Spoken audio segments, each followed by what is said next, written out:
Grosse polémique ce week-end en Espagne, messieurs. C'est pour ça que Fred Hermel nous rejoint, notre spécialiste du foot espagnol. Oh là, chicos, ça va, Fredo? Oh là là, j'ai plein de trucs à vous dire là. Ça te tombe bien. Alors déjà Jérôme, ta coupe est magnifique. Merci, je te l'ai dit hier soir. Merci. Après, moi aussi, il y a quelques années, j'ai eu les mêmes cheveux que toi décolorés. T'as vu ce qui me reste comme cheveux? Ouais. Ah oui, donc attention avec les. Je pense que c'est dû à ça. Je pense que c'est dû à autre chose. Mais bon, à pas grave. À la vieillesse. L'hygiène de vie. La vieillesse. Bon. Grosse polémique en Espagne. Donc le Real qui a arraché une victoire en championnat sur le terrain d'Almeria. Le Real était mené... à domicile. À domicile, pardon. Le Real était mené 2-0. Et finalement, le Real s'est imposé 3-2. Au bout du temps additionnel. C'était très long ce temps additionnel. En même temps, 11 minutes. Voilà. En même temps, il y a eu plusieurs polémiques, plusieurs décisions litigieuses. Le penalty accordé au Real, un but refusé à Almeria, le but de Vinicius. De la main entre le bras et l'épaule. Voilà. On peut dire de la main. Face à ces critiques, des audios de la VAR ont été publiés pour essayer de comprendre un peu mieux les décisions. Bon, il y en a qui restent complètement flous. Et les Barcelonais sont très remontés. Laporta, le président, a parlé d'une honte. Xavi, l'entraîneur, a fait des insinuations très claires en disant que cette Liga serait vraiment très compliquée à gagner. Sous-entendez, on ne se bat pas avec les mêmes armes. Le Real est-il favorisé par l'arbitrage? 32-16 pour débattre. Eh oui, bien sûr que oui. Depuis des années, et c'est pas que ce match-là. Et de toute façon, excuse-moi, mais Jean-Louis et même Fredo, qui est là pour défendre le Real Madrid, mais n'empêche que ça fait des années que ça dure. C'est pas moi qui le dis, c'est les acteurs. Et tu as cité Xavi, tu as cité le président de Barcelone. Alors on peut, on peut dire, c'est ce que j'allais dire. On peut dire que ils sont de Barcelone, donc la rivalité, on la connaît. Ok, je vais même pas faire attention de ça, mais l'entraîneur de Almeria, quand il te dit à la fin du match, c'est pas la première fois que ça se passe comme ça ici. De toute façon, on s'est fait voler et c'est pas la première fois que je subis ça. Bon, il n'est pas de Barcelone, rassure-moi. Il n'a pas joué à Barcelone, il n'a pas été coach de Barcelone. Donc il y a d'autres joueurs qui ont aussi qui jugent ces décisions scandaleuses très souvent.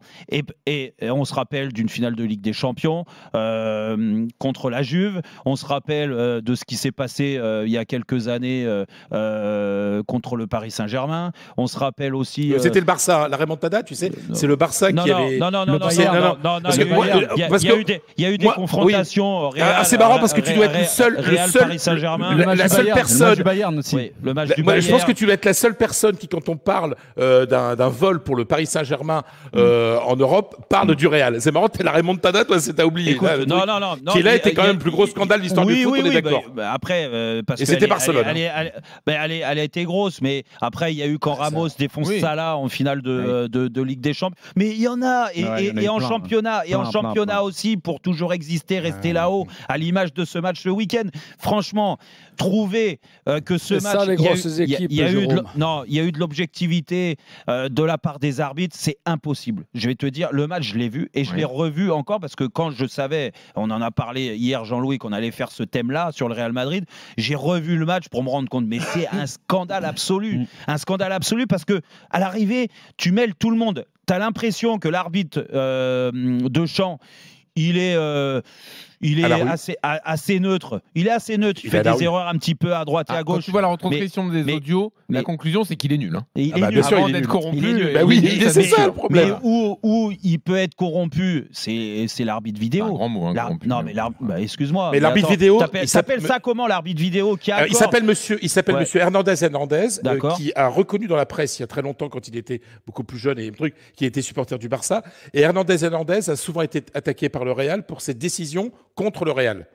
Voilà, mais je te dis qui il est. Donc, alors, comment tu expliques, Fredo, et après je donne la parole, bien sûr, à Manu et à Pascal, juste sur, alors, vu que c'est un supporter de Barcelone, soi-disant, mais ça, c'est les mieux, ceux qui se confortent en disant, ah non, vous savez, moi, je suis supporter de l'équipe rivale, donc je peux pas m'encadrer. Le Real Madrid, déjà, rien que de te justifier de cette sorte-là, c'est déjà une insinuation je vais répondre. Mais franchement, entre tout ce qui s'est passé, la main sur le but de Vinicius, la main elle touche un peu le maillot, le pénalty accordé.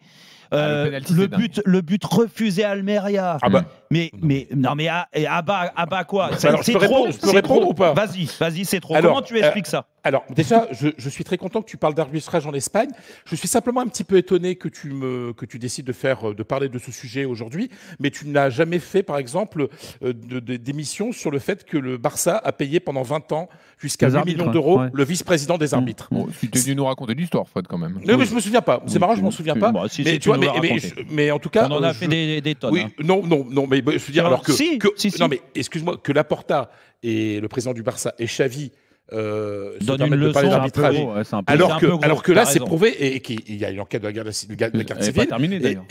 Et le juge dans son rapport qui a été publié, des fils qui sont sortis la semaine dernière dans un journal espagnol, disent que, en gros, que il est inconcevable que le Barça ait payé. Non, mais on parle du Real. Non, mais je termine. Et payé pour le truc. Voilà, bref. Voilà. Alors parle du Real. On va dire une chose. Tu sais que le Real Madrid est en guerre contre la Liga. Est-ce que tu sais ça? Mais le Real Madrid est en guerre contre tout le monde, alors. Oui, je peux terminer. Non, mais c'est moi terminé. Ça pose une question, Fred. Tu poses une question, on te répond. Alors, non, mais vous savez. Alors oui, donc voilà. Donc la Liga n'a pas intérêt à aider le Real.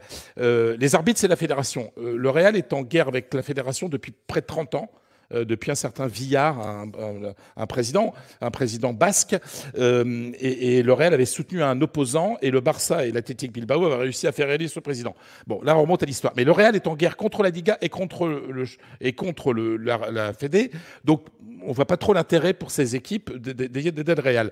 Je vous rappelle que le Real a gagné la Ligue des Champions il y a 2 ans, quelques mois après avoir annoncé la création de la Super League. Vous croyez que l'UEFA a intérêt à ce que le Real gagne la Ligue des Champions, alors que le Real est son principal ennemi au niveau football mondial à cause de la Super League? Et voilà. Ensuite, je termine sur le match.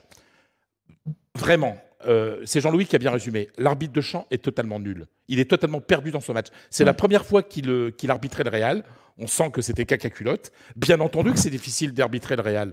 Bien entendu que c'est difficile d'arbitrer le Barça. Parce que la moindre erreur que vous faites, c'est la une des journaux le lendemain et tout le monde va parler de ça. Et je peux vous dire que des émissions comme Rotten, pas aussi bonnes, mais comme Rotten sans flamme, il y en a 250 000 en Espagne. Donc, bien sûr qu'il y a une pression particulière. Ensuite, sur chacune des actions, l'arbitre... je pense qu'il y a pénalty, mais que l'arbitre doit l'annuler parce qu'il y a une faute de Rudiger juste avant. Il y a main, mais l'arbitre doit annuler à cause d'une faute sur Rudiger. Oui. Il y a poussette. Voilà, ça on peut dire ça. Manu, est-ce que tu penses que le Real est avantagé? Je termine. Oui, attends, laisse finir Fred. Je termine les autres trucs. Dans une seconde. Ensuite, la faute sur Bellingham, au départ de l'action, elle est évidente. Il se prend une baffe dans la gueule. Tu peux pas. Là, c'est évident.